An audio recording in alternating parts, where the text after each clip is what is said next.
a lot of focus on the potential harms caused by consuming too much ultra-processed food, the spotlight has recently been turned on the ingredients in cosmetic products and whether they could have a potential impact on health. Many of our face, hair and skin products contain chemicals which may be used to stabilize and preserve the formula or to improve the consistency or effectiveness of the product. But with the safety of some skincare ingredients being questioned in the mainstream media and on social media, should we be looking at cleaner or more natural skincare alternatives? And what does that even mean? Well, here to give us an informed perspective is Fiona Tuck, who, as well as being a nutritionist who spoke so well on the channel earlier this year about what to eat to beat inflammation, has also spent a significant period of her career working in skincare, including as a cosmetic chemist. So she's an ideal person to explore what's meant by processed versus clean beauty products, the role that certain chemicals can play in skincare, and what a sensible approach looks like to her. Later, I'll also share what a balanced skincare regimen looks like to me, and that includes using a select few gentle but effective devices on my skin. One of them is the Halo device from ZIIP, sponsor of this message, because with the holiday season fast approaching, it's an opportunity to pick up some great gifts for less from ZIIP with my code ZIIPCLAIRE.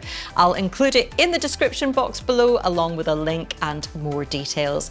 And this offer includes 20% off the Superior set. It's a limited edition beauty gift set that has everything you need to spark a skin transformation at home, including a ZIIP Halo, electric complex gel, an activating gel of your choice. I have the crystal gel made with organic ingredients and it feels great on your skin. And the set also comes with a fabulous silver cosmetic bag, Halo pouch to neatly store your device, a headband and gel applicator. I've used the ZIIP microcurrent devices for a couple of years now, and the ZIIP Halo is my favorite because it's powerful whilst also being comfortable to use regularly. So I use mine several times a week alongside facial massage and red light. And the ZIIP is designed to deliver both immediate and long-lasting results, combining microcurrent and nanocurrent. Microcurrent is a form of electrical therapy designed to mimic the body's own natural electric currents, and it stimulates the muscles to contract, giving an immediate lifting effect. Nanocurrent is smaller than microcurrent, and the theory is it can promote changes at a cellular level, delivering more gradual results over time. So I'll share more around my skincare approach later in the video, but first let's hear from Fiona as she lifts the lid on cosmetic formulation. Fiona, thank you so much for joining us again to discuss what is a pretty hot topic in skincare at the moment that's kind of spilled over from nutrition. So it's just so useful that those are both areas of expertise for you. I thought a good place to start would be if you could explain, if you don't mind, what is actually meant by ultra-processed skincare? Great question. And there is so much to chat about, and it does actually overlap a little bit with nutrition, which is quite interesting, because when we talk about nutrition and ultra-processed food, for instance, we know that that's food that's been ultra-processed, and there are links that it's not great for our health and has been linked to all sorts of potential diseases and things if that's all you ever ate or ate too much. With ultra-processed skincare, that's quite a hot topic and quite a new topic. Well, it was the Daily Mail. I'm wondering if there's somebody in the Daily Mail newsroom that was like, hang on, if there's chemicals in skincare and it's ultra-processed food, let's call it ultra-processed skincare. Because it worked. It was a grabby, you know, I was really sucked in by that headline. We're very big on saying, you know, clean beauty and toxin free. And now the latest thing probably to get a little bit of a news grab is ultra processed skincare. And it's not as simple as sort of when we're talking about with nutrition, try and minimize ultra processed foods because we know they're not good for you, because basically in skincare, pretty much everything in skincare is ultra processed. So you will have ingredients that are man-made, synthetically derived, and some of those are the most evidence-based ingredients, you know, vitamins, and they are synthetically made. And also there are other ingredients that are synthetic because they are purer, you know, because when you get an ingredient from nature, they're going to vary depending on, you know, the seasons and the harvest. So synthetic can obviously be purer but it is more processed. And then you've got some ingredients that may be naturally derived, but they still go through a lot of processing. So there's very little in skincare that would not be ultra processed. Yeah, maybe apart from the oils, some of those natural oils that we use. I mean, there's people using castor oil on their face, for instance.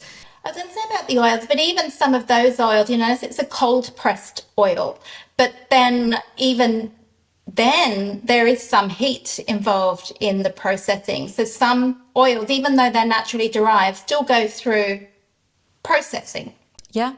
But they would be the more naturally derived oils. More natural end, yeah. But some will use chemicals and gases and things for the processing. So most ingredients, even physical SPF, goes through a lot of heavy processing, which probably a lot of people don't realize. So just because something may be derived, maybe you might see a surfactant that says it's derived from coconuts, it's still heavily synthetically processed, so it's not actually a natural ingredient. So there's very little in skincare that is that natural, but there are ingredients that are naturally derived, and they may be able to use the term naturally derived or more natural skincare.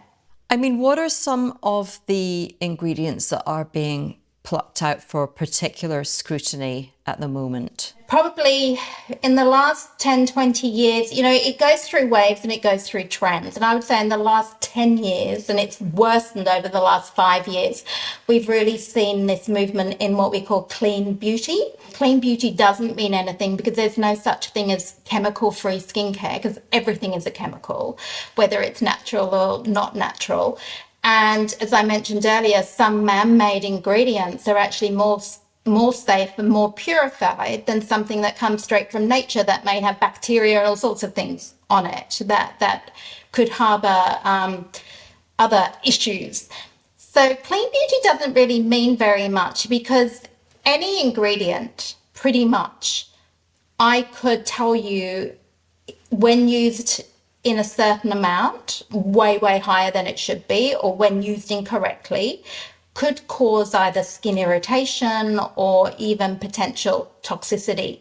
And a lot of the misinformation, if you like, about ingredients, it's because it's been taken out of context. So, for instance, you may read that a particular ingredient may cause endocrine disruption, but that may be when it's tested on animals in a really high dose, or it may be when it's in a dose that's, you know, thousands of times stronger than what would be used in skincare. So it's really important when we are discussing about potential toxins or issues with skincare ingredients, you know, where is that information coming from? So the question I would always ask is the person that's spreading the information or sharing the information, you know, what is their ulterior motive? Because quite often it is to sell a product that is free from, you know, these free from claims are rife at the moment. Brands will try and think of a new free from claim so that people will automatically think, oh, well, that product's better because it doesn't have sulfates in it, for instance. Now, I've seen moisturizers say sulfate free when a moisturizer wouldn't have a sulfate or a phthalate in it anyway. So it's just something to put on that makes us feel like, oh, this skincare company is you know, really into clean and stripping out extra ingredients. Absolutely. And a lot of it is marketing, because you could say it's free from a certain ingredient, and then it may have other ingredients that could be potentially just as toxic if used in an inappropriate way, which just usually wouldn't happen. So, you know, what is the purpose of that person that's sharing that information? Are they trying to sell a product? Are they trying to gain social media followers? You know, what are the credentials of that person? Because really the most qualified person to talk about toxicity of a skincare ingredient would be a toxicologist, because that's their job.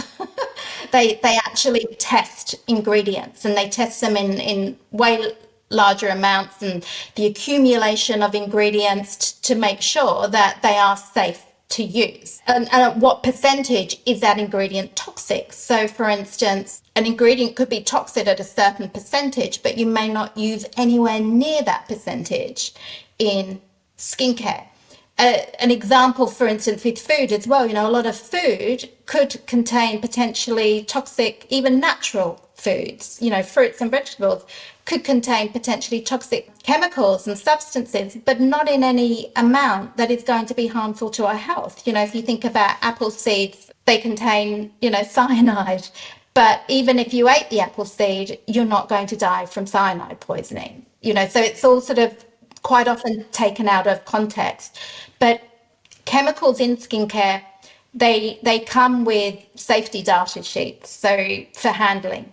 So if you're transporting a chemical in a tub and it's 100% pure ingredient, then of course, if you get a spillage of an acid at 100% strength, you're going to cause some severe burning of the skin and inhalation and problems to the lungs and that type of thing. So they all come with these hazard warnings. If that sort of gets into the wrong hands, then people will say, well this ingredient can, sodium lauryl sulfate, that can burn the cornea of the eye. Well, of course, if you were using it neat, dropped into the eye, then of course it would, but it's not being used like that. So it is important to understand at what percentage has it shown to be toxic and how were those studies done? Was it being ingested?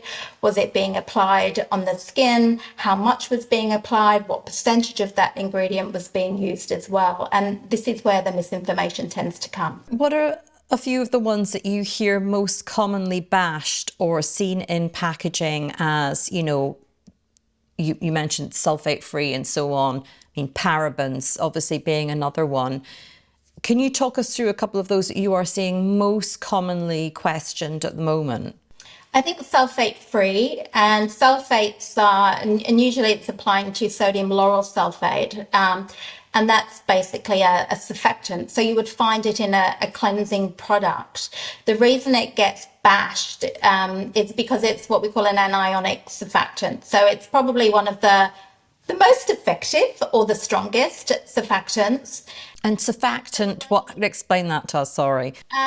So for a cleansing ingredient, so it's going to help with the cleansing process of the skin. Think of surfactants would be in a dishwashing liquid, so if you didn't have the surfactants in there, you're not going to get the dirt and grime off the plate. It's the same with the skin. So you need surfactants to cleanse the skin and to, basically break up oil and water, and you're going to be able to have a thorough cleanse. If there's not enough surfactant in there, it's not going to remove dirt, oil, grime, makeup, etc. But if you put too much sodium lauryl sulfate in there, it could cause stripping and drying of the skin because it's a very strong surfactant.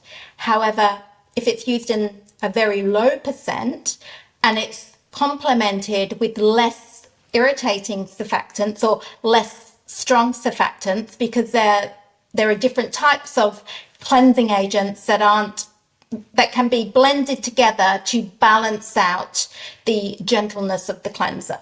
So my point being, you could have a more naturally derived cleansing agent that is in a very high amount, that doesn't have conditioning ingredients and calming extracts, that could be more drying in a poor formula than a very well formulated formula with sulfates. However, you could have a very cheap, poor formulation with high amounts of sodium lauryl sulfate that could be stripping and drying.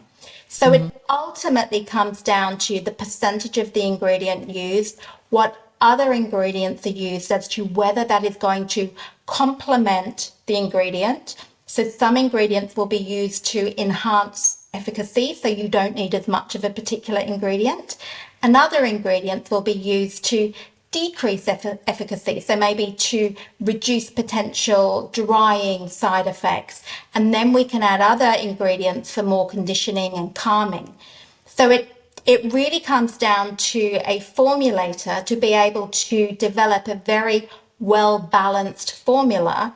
And that will come down to cost to a certain degree. If it's going to be a cheap formula, you're going to put less in there. So potentially it could cause more irritation, for instance. So it comes down to the percent and the ingredients that are being used. But sulfates get bashed all the time, and it doesn't tell you very much. It really comes down to, is that formula drying your skin? So if you're using a cleanser that is making your skin feel squeaky clean and stripped and dry, then that has the potential to break down your skin barrier, cause skin irritation and dehydration.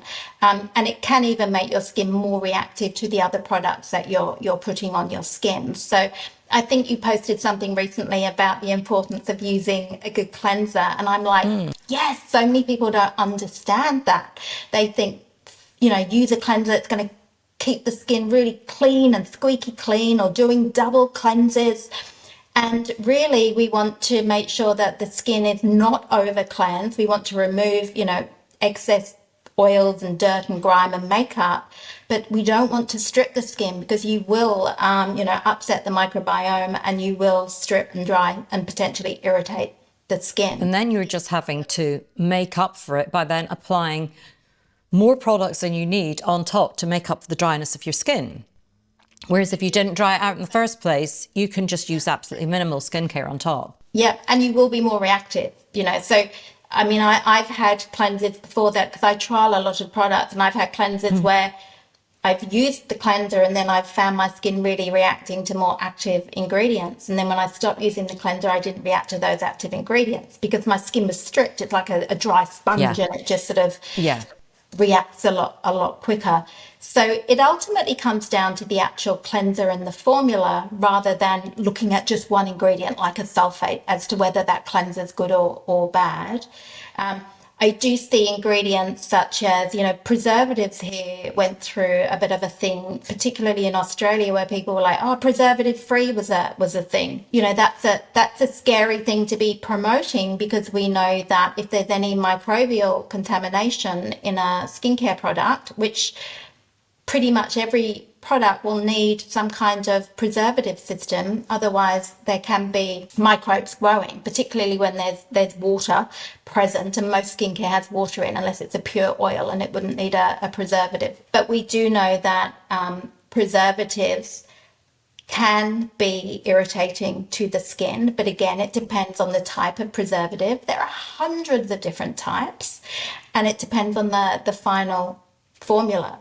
That then takes us to the parabens, which is something that we see all the time: paraben free, paraben free, paraben free. And a lot of people, just are really scared of parabens. Even if I was formulating a skincare product, I wouldn't put parabens in. And it's got nothing to do with them being dangerous chemicals. It's more to do with people just wouldn't buy the product. It's brand suicide if you put an ingredient in that people don't want. I am all about education though, and the thing with parabens is, parabens are probably the safest preservative. They are the most evidence-based and the most tested preservative, and they're actually probably one of the least irritating on the skin.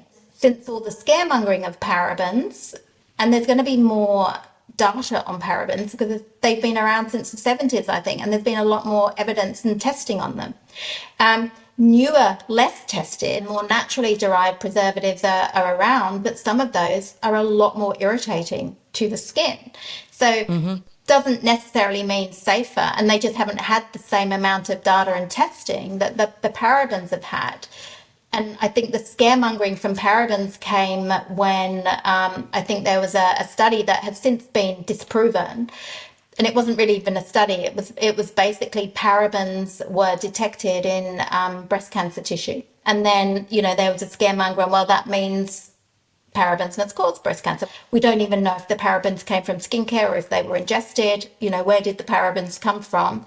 And there's no proof or evidence at all that they're linked to breast cancer. But that was enough to sort of create this frenzy, because parabens were the most commonly used preservative in skincare, and then all the brands started swapping to phenoxyethanol and sodium benzoate and all these different preservatives.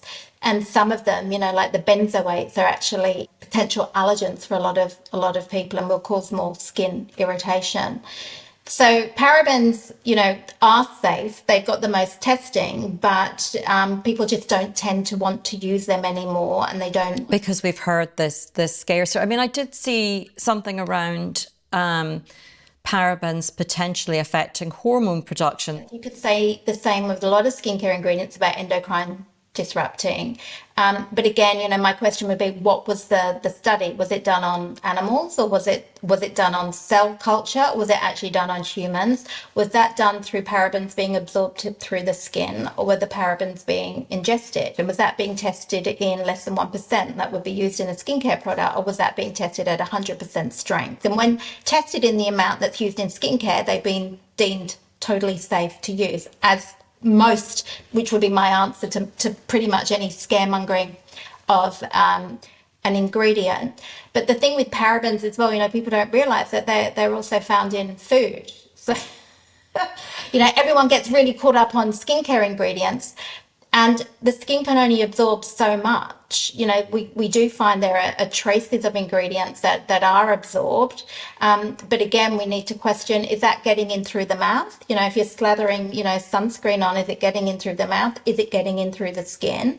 But we know, even natural parabens are found in certain fruits, because the fruits make the same chemical. It's similar to the synthetic paraben, but the synthetic one would be in, a stronger amount. So, I think one of the E numbers, I think it's E214 or something, is a paraben. So preservatives in food, I would be way more worried about, and the effect on the microbiome. Because you're directly ingesting them. Yeah. Yeah. That's another question in there as well that I was going to come on to. Was there's so much debate over how much skincare can be absorbed anyway, even the skincare that is made to be highly absorbable. So the lower molecular ingredients and so on that we're told can penetrate the skin barrier. Well, how many actually can? So how many of these chemicals that we may be more worried about can actually pass the skin barrier? I mean, do you have any thoughts on that? Well, if you think about the skin, the main function of the skin is protection, right? So we've got a physical barrier, we've got a chemical barrier, we've got the microbial barrier, we've got antimicrobial peptides produced from microbes on the skin to fight off invaders. We've got a pH on the skin that's also to fight off any sort of pathogens. We've got physical barrier as well. So very little does get through the skin, to the point where, to formulate a skincare ingredient, to try and get that product deeper, most of it stays in I would say the epidermis, more probably, the upper few layers of the epidermis. It doesn't really get down to the dermis where all the blood supply is. And to try and force it down, you're using things like penetration enhancers and certain chemicals to try and sort of weaken the cell membrane and try and get it through. And then it depends on encapsulation, and anything fat soluble will probably absorb a little bit better as well, which would potentially have more of a toxicity issue. But you would have to be using a huge amount and smothering your body and excessive amounts for it to be of any concern whatsoever, because our bodies and our livers and, we're designed to be able to excrete toxins and deal with a certain amount of toxins. It's when we are exposing our body to very high amounts of toxins, whether that's through ultra processed food, pollution, smoking, drugs. Alcohol is a toxin. It's actually a poison. You can die from alcohol, but people are still very quick to drink alcohol and then, worry about an ingredient on the skin. So it's about trying to put everything into perspective. I'm also a big believer, Claire, in sort of the power of the mind as well. So if you are somebody that completely stresses out about every single ingredient, you're probably better not to use it, because you're going to just be causing so much stress, and the stress response in your body is going to create sort of a chemical response, which is going to be harmful, probably more so than actually using that product on your skin. You tend to find, okay, and I would probably put myself in this camp as well, that people who are worrying over things like ingredients in skincare and picking over every food that they put in their mouth and all the rest of it, that comes from a more anxious mind. And I know that I can find myself there quite often and have to kind of take a few steps back sometimes. And that is the thing that is going to really affect our health in the end. I mean, I don't want to stray too far into sunscreen territory, because I have looked in quite a lot of detail into sunscreen safety. But I suppose when you're talking about lathering a lot of a particular ingredient onto your skin, head to toe, well, that is when sunscreen starts to become an issue. I mean, the way I try to get around that is I tend to use physical sunscreens. You mentioned ingestion through the mouth, you know, putting sunscreen on your lip and then potentially ingesting that. There have been studies showing that kids playing football, soccer, there was a study, I think there was some sunscreen chemical found in their urine because they were applying that a lot to go out. You know, we do know that some of these things make it through and that causes more worry. Do you take a particular view on sunscreen? What do you use yourself when it comes to sunscreen? You're living in Australia, so obviously that's a much bigger issue for you than it is for me sitting in Scotland in autumn. I mean, I grew up in the UK, so, sunscreen wasn't a thing. And it was sunbeds, and it was, go for your holiday and put on your carrot oil and your tan accelerator, and oh my God, go for the lowest factor possible so you could get a tan. Yeah, we used to buy factor 2, factor 3, and I remember my sister coming out with factor 8 one day. It was like, what? Just total sunblock. I won't go wrong with that. Exactly. So the point I was trying to get with that is, I didn't grow up as a child being slathered in SPF. We do know that certain chemical SPFs do absorb, traces of them absorb. But there are newer chemical SPFs now, more hybrid ones that work a little bit differently and larger molecules, like the tin absorb. And there's newer ones now that I would prefer to use. There are certain ones, I think the oxybenzene and the avobenzone, which is the American name. I think the English is butan methoxydibenzylmethane, which is a chemical name I never forget because I used to have to teach about it. They're the two that probably have got the most potential for skin irritation and probably the most, in a way, negative data. But saying that, the amount that is able to be used when manufacturing an SPF, when you're formulating it, is very strictly regulated. So again, it's the percentage of what percentage is it used at to be an endocrine disruptor. So we'll make sure that you're not using it at that much and it can't build up to be that toxic. Saying that, I don't have children, but if I had children, I would probably go for a full physical SPF and make sure they're protected with clothes. I use a physical SPF on my body and a chemical SPF on my face and neck. And that's because I don't like that white cast from a physical SPF and I find them very heavy. But I'm not someone either that slathers myself in SPF and lies out in the sun. If I'm exposing my body to the sun, I'll put the SPF on.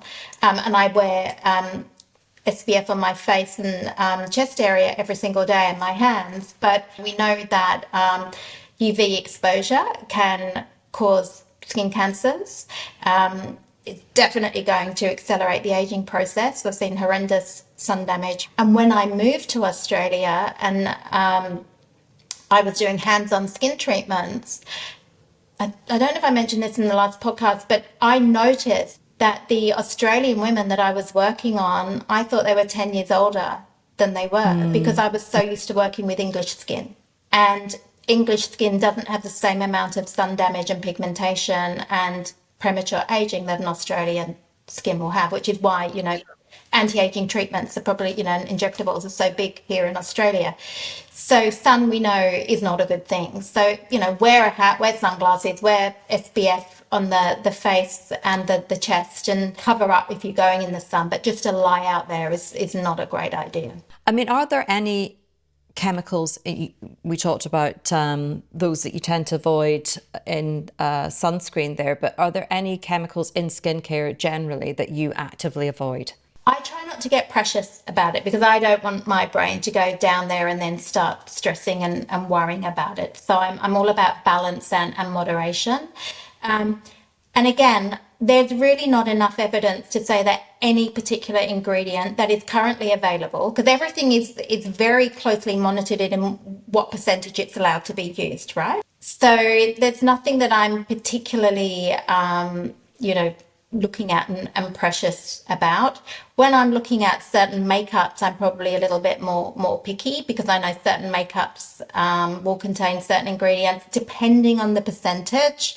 But things like your isopropyl myristates, for me, I find them quite, they can make my skin break out. So I sort of try and avoid those, but in a lower amount, it may not have that effect.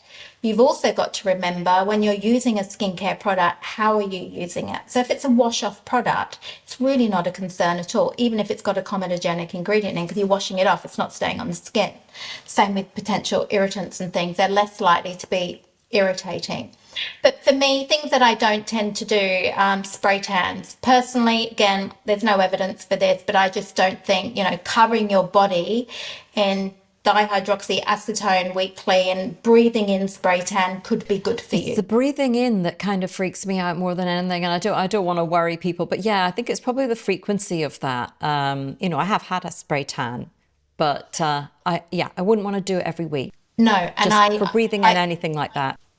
It can't doesn't be good feel like for a good idea.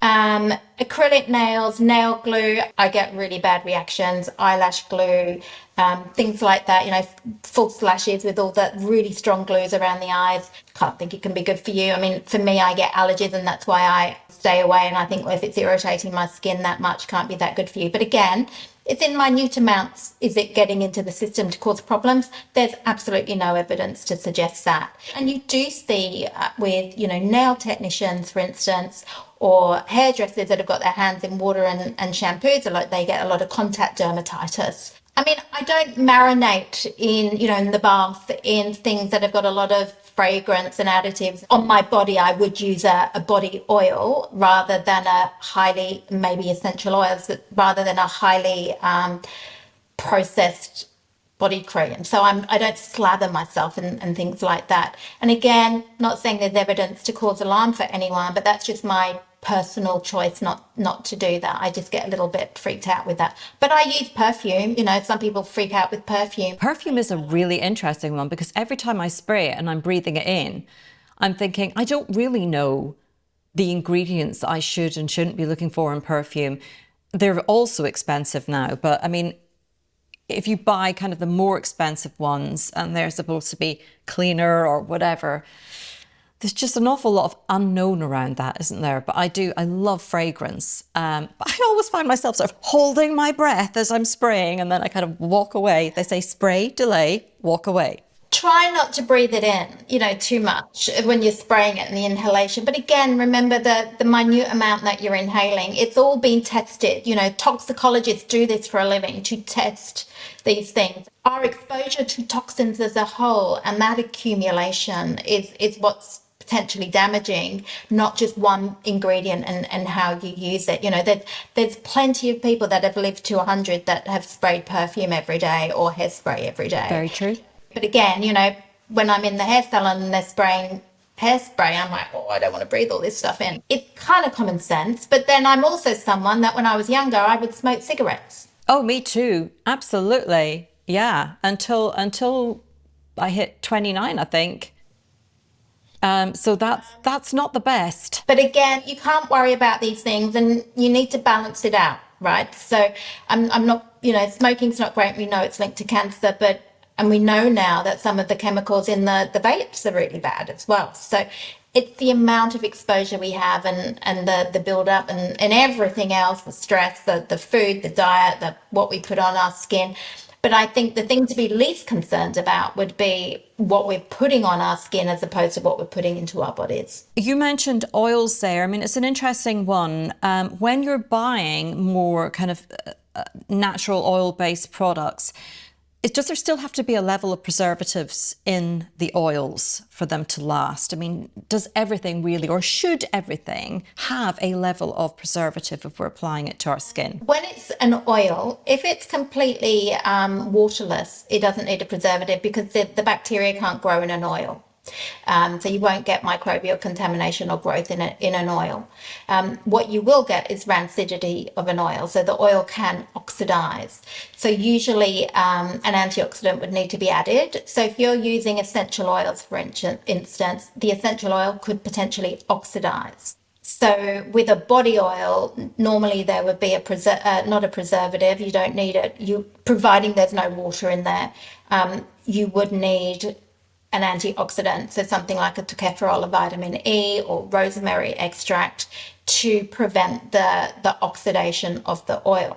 Some oils, however, do have ingredients in them so that they don't feel. The problem with plant oils, they can feel very heavy on the skin. So you don't often just get pure plant oil. There will be other ingredients added that will thin out the oil and make it feel more like a dry oil. In that instance, another ingredient is added to the oil that may have a tiny component of water in it that then may need a preservative. So some body oils will have preservatives depending on what's in them. And some body oils may smell very natural, but they will actually have a synthetic fragrance added to them. So you have to sort of watch that if you're trying to avoid synthetic fragrance. I'm not saying there's anything wrong with synthetic fragrance, but some people do find that they can have skin irritation from fragrance. But saying that, just as much potential from an essential oil to cause skin irritation as there is from fragrance. It has been one of the things that I have moved towards. I mean, you mentioned the recent episode that I did around an oil-based cleansing balm. That has been a real game changer for my skin. But I also use pretty minimalist oils instead of moisturizer now. So I don't use a moisturizer. I just use the cleansing balm. And if it's the morning, then just apply an oil. Well, I put a little serum on before that, but I mainly just apply an oil, and then ironically in Scotland I put physical sunscreen on top. And I had been talking with a microbiome specialist, and he thought, I was quite pleased with this, he thought that was quite a good idea to use the oil underneath the sunscreen, because of course it is a physical barrier, so you're kind of locking in the moisture, or to the greatest extent we can. And then you are creating another barrier underneath the sunscreen. And I just wondered, for mature skin, not everybody loves an oil. I understand that. But I wondered if that was kind of a good way to go, really, putting that base on there. I mean, oils as well, the natural plant oils are natural prebiotics for the skin microbiome as well. So they provide, because if you think about the microbes on the skin that are there to act as, they're helping to protect us, they need food, and some of the food comes from our natural oils that we produce, and acids and salts and urea that we produce in the skin. So if we're constantly stripping that with skincare, then they're losing their food source. And that is why, a lot of skincare does have lipids and oils in there, which is helping to support the microbiome. The only thing I would say with oil under SPF is just make sure you don't use too much, because it also could potentially make you attract the UV rays a little bit more. Interestingly, and I don't think a lot of people understand that using SPF using SPF can minimize the appearance of, things like pigmentation.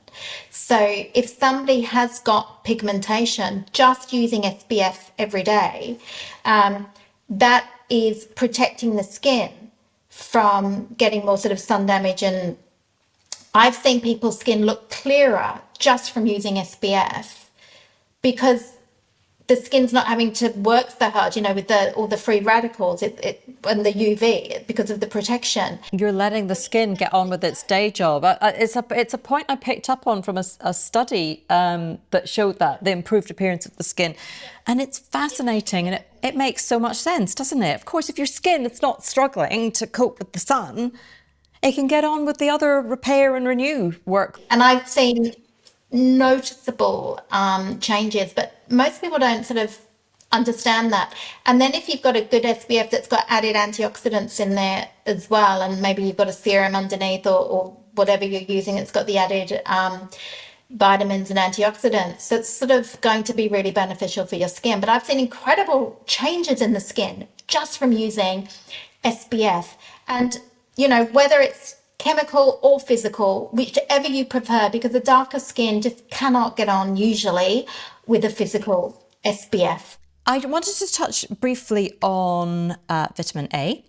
retinoids because I noticed that, I mean, this has been rumbling for some time now, but it's going to come into effect before too long, that the EU is actually going to impose restrictions on the concentration of retinoids being sold next year, I think, due to concerns around skin irritation, but also systemic absorption. So as I understand it, they're concerned about the amount of vitamin A being absorbed into the body from higher strength retinoids. They're not all going to be banned or anything like that, but they are restricting those concentrations. Should we be sitting up and taking note there, do you think? Are they onto something? Look, in regard to the systemic absorption, I don't think so. I think, look, it's more to do with your overall vitamin A. If we have too much vitamin A, it's toxic, right? So if we're taking supplements and we're using high concentration vitamin A product every day, it's even in body creams now, that's the sort of point where we might want to go, how much vitamin A overall am I actually taking in here every day? Yeah, but the amount that is actually being absorbed through the skin would be very, very small. My concern would be more in supplements because, you know, I'm seeing a lot of beauty supplements now, and I work in that space too, and they're like, oh, added vitamin A for the skin. I'm like, I've never, you know, and I've been doing this for over 30 years, ever had an instance where I've had to prescribe anybody vitamin A as in because they've got a vitamin A deficiency, you know, for a supplement. Never. But because people think that vitamin A is good for your skin, which is great for your skin, unfortunately, the general population and even some professionals therefore think, well, then we should be taking it in a supplement as well. More must be better. And vitamin A, because it's a fat-soluble vitamin, will get to toxic levels. It can build up in the system and cause things like liver toxicity and get to toxic levels. Where you need to be careful with supplements, for instance, is if you're taking a multivitamin supplement, it's got vitamin A, and then maybe you're taking a skin supplement, then an immune boosting supplement, then you're eating vitamin A foods, which are mainly from, you know, dairy and animal produce, but then you've got your beta carotene, your provitamin A, and all your orange and yellow fruits and vegetables. And we know, for instance, that, you know, if people eat too many carrots, their skin they get carotenemia, their skin will go orange, right? Because it builds up in the system. That is when it's a concern. And now with all the retinols trending and people using it on the body and the skin, there's a question there. But I think that the main reason, in my opinion, and where in a way it's a good thing, is people are like, stronger the better on the skin. I want to go higher, higher, higher, higher. We see, you know, too much vitamin A, we get that retinoic acid reaction and we get redness and we get irritation. Now, for some reason, people seem to want to go for the burn and more must be better. And so 1% retinol was sort of the strongest over the counter that, you know, in the shop that you could buy, or from a beauty salon or skin clinic that you could buy. The rest is, you know, the strongest vitamin A would be from the doctor, your retinoic acid, and that's prescription only, and that is very, very tightly monitored. So the weaker strengths are available, but they have actually lowered. I think it's down to 0.3% retinol now from next year, what will be allowed. And that's in retinol, I think the equivalent in sort of retinol palmitate and sort of your retinoids. But not all vitamin A has been mentioned. So retinaldehyde is sort of, from my understanding, and I'm not a regulatory expert, but from my understanding, retinaldehyde has slipped under the radar. Yes, that rings a bell actually. And that's the one I use, I have to say, and find it very non-irritating, but that's just my personal experience of it. Retinaldehyde is my choice, and I use retinaldehyde. And retinaldehyde is the closest to retinoic acid in the conversion process. So it's retinol, or it's retinol palmitate, retinaldehyde, and then retinoic acid. But retinol tends to have the most irritation potential. So when people are using high amounts, they're going to just get irritation. And I'm a big believer of slow and steady wins the race. And you're better to go with a lower amount and use it regularly without the irritation and get great results. Same with retinaldehyde. Retinaldehyde is nowhere near as irritating, and some people even say it's safe for pregnant women, and they will recommend it. I just say, I'm not getting into that debate. Yeah, if you're pregnant, just avoid all Yeah, risks. I mean, yeah, exactly. absolutely. We just err on the side of caution. Most professionals will say don't use topical vitamin A in any form. Some others will say, it's not absorbed enough to be a problem, but I like to err on the side of caution. Yeah, just take the risk out of it, even if it's absolutely minuscule. Yeah. Retinaldehyde, in my opinion, is the best form of vitamin A for anti-aging without a prescription. It's much more gentle on the skin, and it's the most effective, and it's actually the most evidence-based. It's got the most research behind it as well. Yeah, I just sort of fell into it by trying all the different ones, and I realized that retinol it agreed with my skin. And when I merge it with the oil-based cleansing and then using oils really to hydrate my skin, I have changed from being somebody who came out of the shower and literally, my skin, it felt like somebody was holding it back with a plastic band, to just never having that dry skin feeling. And I went for a few years, especially using tretinoin on top of all that, washing my face and using tretinoin, my skin was so dry. So scaling it back has helped me greatly. And then I noticed the anti-aging benefits of it. Because I think people think the stronger you go, it's going to really tackle those lines. And I think there's probably some truth in that, but it's at what expense, what cost to your skin health. That's the thing. To what extent? I've seen people that have over exfoliated, really gone hard when, the glycolics first came out and the retinols, and they actually look older now, because the skin's more sensitized, it's more irritated, be more prone to like UV reactions, pigmentation. So I do think you can overdo skincare. My only concern with this retinol ban, because I don't think it affects the gram active. It's another form of vitamin A, which is meant to be more stable than actual retinol that was trending, the gram active retinol. I don't think that's mentioned. My only concern now is that the retinaldehyde, all the brands will start swapping over to the retinaldehyde. Retinaldehyde is a lot harder to formulate with, and it's a lot harder to stabilize. So a lot more expensive to formulate with as well. And so my only concern now is that brands could, not all of them, the good ones won't, but a good retinaldehyde, you don't need a high amount. It will be encapsulated, it's stabilized, and you'll get great results. But you could get a less quality one, and they'll just whack up the percentage. So people go, oh, well, I had 0.025 retinaldehyde and 0.05. Now let's go to 0.25, and we're seeing higher amounts of retinaldehyde coming out, so we're going down that route again now, whereas people are going, oh, more must be better. And it's not always the case. So I'm not a fan of promoting percentages in ingredients, because it creates this, oh, well, that one's better because it's got a higher percentage of vitamin A. That one's better because it's got a high percentage of niacinamide. And, niacinamide, the evidence is between 2 to 4%, really. I think there's one study on 5%. But again, it depends what it's blended with and what other ingredients are in there. And, some brands are promoting 20% niacinamide, and there's absolutely zero evidence to use it in that higher amount. And again, there's different quality niacinamides. That's my concern, when it then starts to get this war on more is better, and then we end up with other ingredients getting higher and higher, and then we get barrier disruption and skin irritation, and we then have to use other products to try and fix that up, which is what you were saying earlier. Yeah, I've heard a dermatologist in the States actually said that she's aware of people being prescribed steroids purely so they can continue to use a high strength tretinoin, retinoic acid. I mean, if you're at that point, you're doing yourself no favors. That can't be doing any good at all. So it does come down to the percent. And, even things like vitamin C, for instance, we know, L-ascorbic acid is the most evidence-based, researched form of vitamin C, but it also has the most potential for skin irritation and breakouts.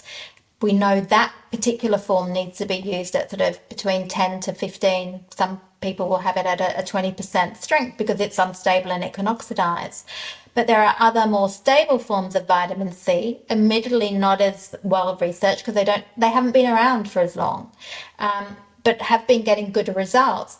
Some of those may only be needed at a 2% or a 1% strength. But if you just put the percent on the label and a consumer thinks, oh, that one's got 2%, that one's got 20%, I'll go for the 20%. But when you've got a more stabilized ingredient, you don't need such a high percent. And the consumer, and to be honest, the professionals don't even understand that. They all want to go stronger because I'm a professional and I can recommend a stronger amount. Yeah, professional grade, professional strength. Yeah, no, absolutely. And it's horrendously confusing for consumers, which is why I use, actually, ironically, very little now on my skin. Yeah, it's very confusing. Other than retinoid a few times a week, and then a very simple skincare routine. Can I ask what you use in your skincare routine? We've talked all around the shop. What do you actually use at the end of the day? What's your daily routine look like?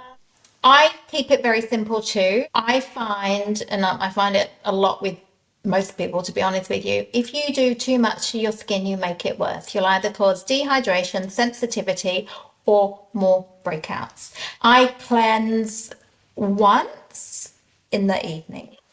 So I use probably sounds like we use the same oil gel. It's a gel that turns into an oil.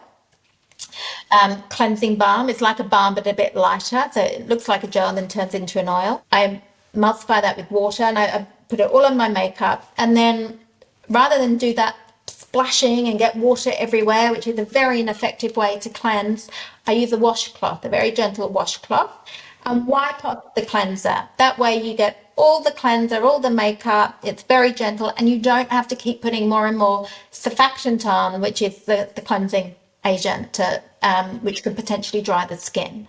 So I do that. Now, if I had a really heavy makeup, I might need to do it twice, but to be honest, not really. I just do the cleanse and the washcloth, and that's enough. The washcloth comes clean, I'm done. My skin can use retinaldehyde every day, so I use that at night time, and I'll flick between a moisturizer or an oil, as you do. I am using at the moment a serum, which is a serum I use day and night, which is a niacinamide and a vitamin C. It's a very stable form of vitamin C that can be mixed with the niacinamide, because some L-ascorbic doesn't mix well with niacinamide, and it's got peptides and hyaluronic and hydration. But that's more of a brightening, firming. I put my retinaldehyde on, and usually that's enough. I don't need a moisturizer over the top. But if my skin was feeling very dry, then I would use a richer moisturizer. But that usually would be in the winter, or when I'm coming back to England. I always find my skin goes really, really dry because it's more humid here in Australia. And then in the daytime, I tend to wipe over with the washcloth again, but no cleanser, because I haven't got much on, because I don't want to keep stripping my skin.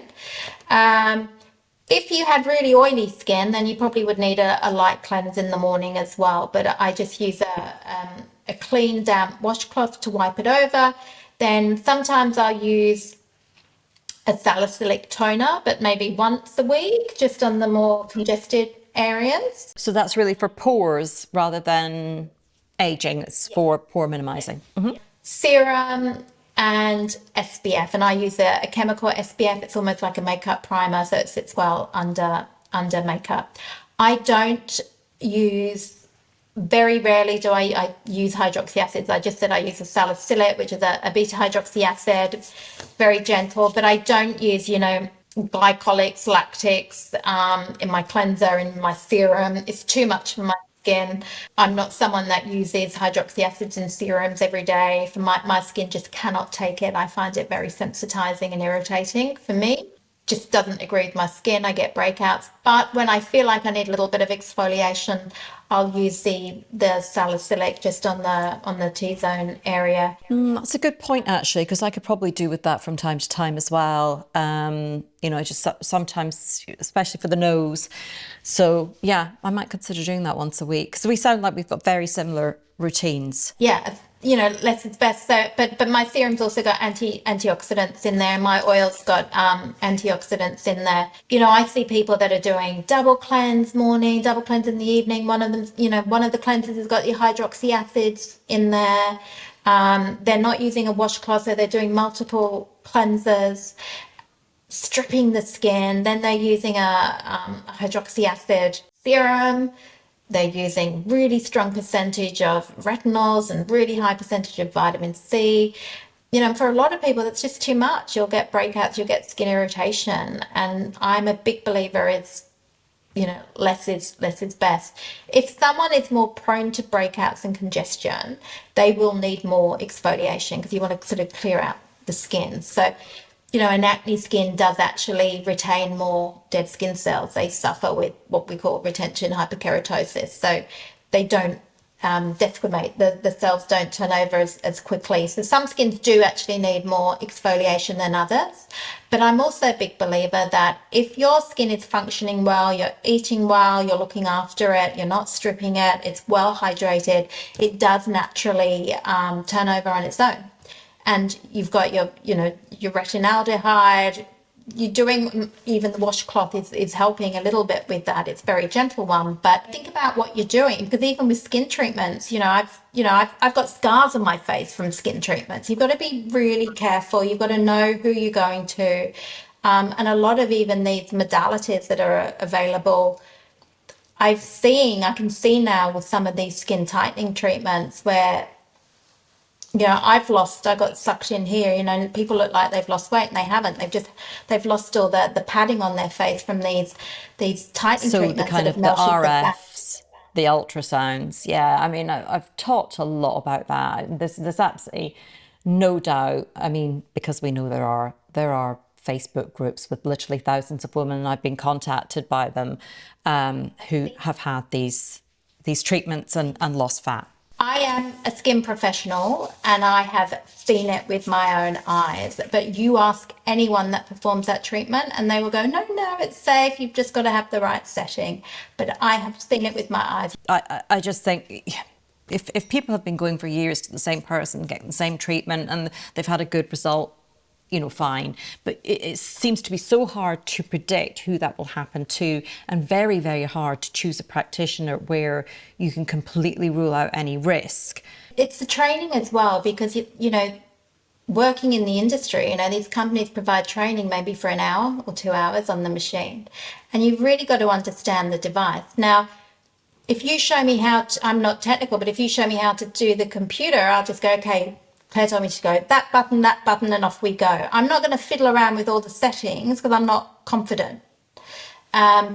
Same goes for this machinery. You've really got to understand how it works and know all the settings and know how to adjust it for the different skin types. I've got very thin skin, so obviously you're going to melt fat or get to the fat layer a lot quicker on my skin than somebody with a real thickened epidermis. You've got to be really confident and know what you're doing and really be able to work that machine. And I don't believe enough people do know that. And no disrespect, but you've really got to know skin. You've really got to understand skin and be able to look at a skin and look at how it's going to respond and look at how, look at the thickness of that skin. And a lot of people working these machines haven't been working in skin, aren't formally trained in skin. They may be doing injectables, for instance. They may be a nurse with no proper skin training. They may be someone just out of college that's only just qualified. They may be, we just don't know. Experience goes a long way in my book over qualifications. I mean, you could have just graduated with a degree in skincare, but you don't understand skin yet. You know it on paper, but you haven't worked with it to see how it responds. And there's a lot to be said for that as well. Great place to finish as ever. Loved talking to you. Me in the morning, you in the night in Australia. It never ceases to amaze me. Great chat. It sounds again we're very aligned on our skincare. But I think at the end of the day, don't overthink it. Everything in moderation. If it brings you joy, go for it. If you're worried about it, don't do it. If you have a spray tan every week and you love it, do it and enjoy it and don't worry about it. Just try not to breathe it in. Top tip. Okay, you take care. Thank you. Thanks, Claire. So while the science is not yet concrete around specific ingredient safety, what we heard there from Fiona feels to me like a pragmatic approach when it comes to skincare. And we're definitely on the same page when it comes to our routines, which are almost identical. Cutting back on the number and concentration of actives has been very beneficial for my skin. I do lean on more natural oil-based products to lock in moisture, but I also include an antioxidant serum in the mix, as well as retinaldehyde and a growth factor based moisturizer, along with wearing a daily physical sunscreen on my face. And I'll link to my full routine in the description for those who are interested in taking a look. But now I want to hear your thoughts on skincare formulations. Are you concerned or even just confused about skincare ingredients? Do you take a more cautious approach, or do you go more with what works on your skin and tend not to pour over the ingredients? Let me know in the comments. And for more information around how to age well, you'll find below a link to my website, honest.scot. Scroll down to the bottom of any page and you can sign up to my monthly newsletter so you don't miss any content from me. Plus, there's links there to my social pages and podcast options for listening to the Honest channel on the go. And to make sure that you spot my weekly episodes, then hit subscribe, or if you're on a podcast platform, hit follow to make them easier to find. But for now, thanks for being here today.